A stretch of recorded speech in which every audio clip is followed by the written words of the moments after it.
to me, it looks pretty terrible. Clear that at the moment we cannot fight with those cars. Listen up, because nobody saw this coming. The man who made every other driver on the grid, they were racing in a different sport, is now stuck in traffic behind Pierre Gasly, getting knocked out in Q2, and a 19-year-old rookie is breaking his own records while he talks about quitting. Yeah, that's where Max Verstappen is in 2026.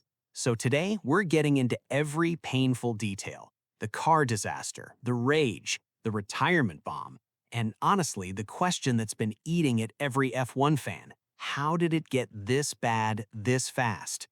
The king who ruled everything. To understand how shocking this collapse is, you need to remember who Max Verstappen actually was just 2 years ago.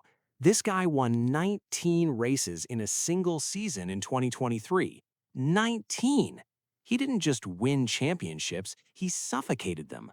Rivals would show up to races genuinely hoping for second place because first was already booked.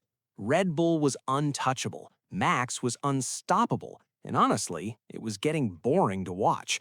Fast forward to 2026, and the same man is getting lapped by a teenager who wasn't even in Formula One last year. So what went so catastrophically wrong? Let's start from the very beginning of this season.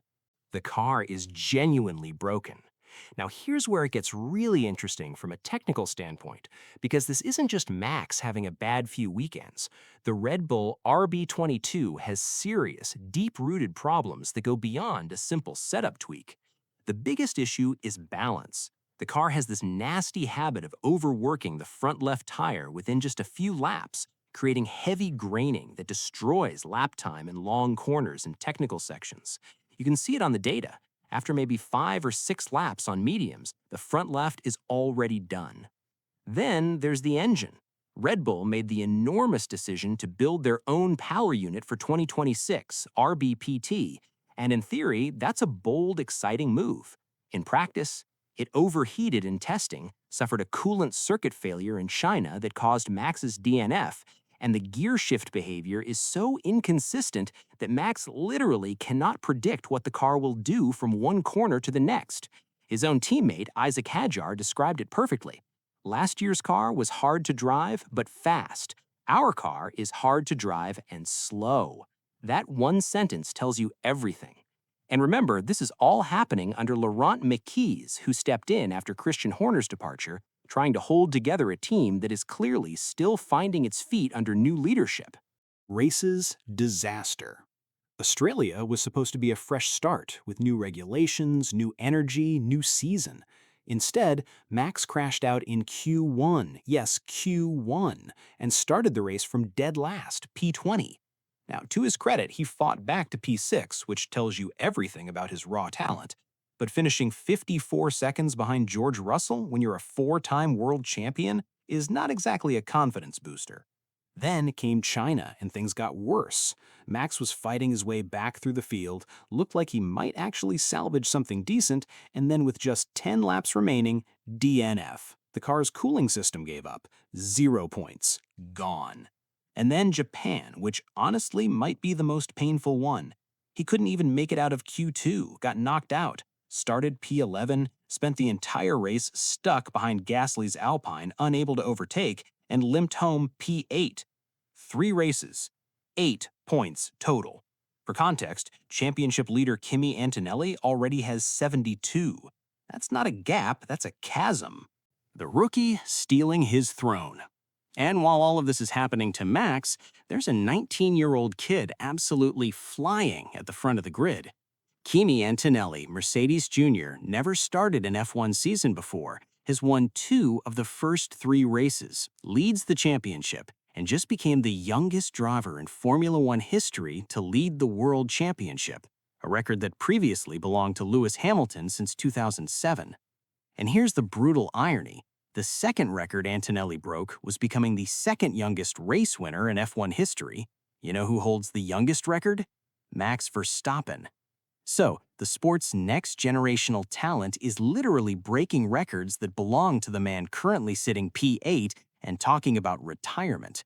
That contrast alone should tell you how dramatically the power in Formula One has shifted in just 3 months. The meltdown.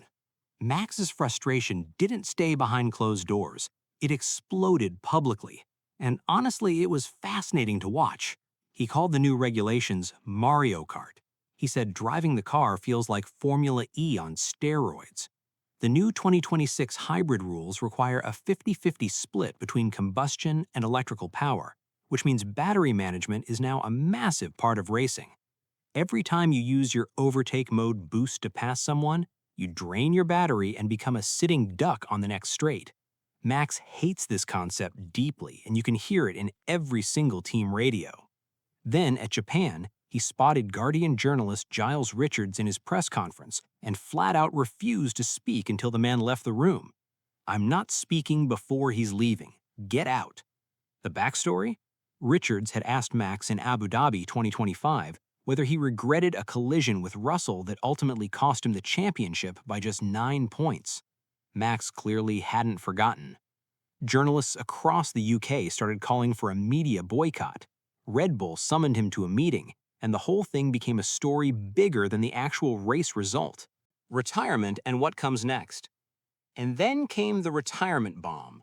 Dutch journalist Eric van Haren, someone with direct access to the Verstappen camp, reported that Max is seriously contemplating walking away from Formula One at the end of 2026. Max himself said, "Privately, I'm very happy. But you start thinking, is it worth it? Do I enjoy being more at home with my family?" That's not a throwaway comment. That's a man genuinely questioning his future.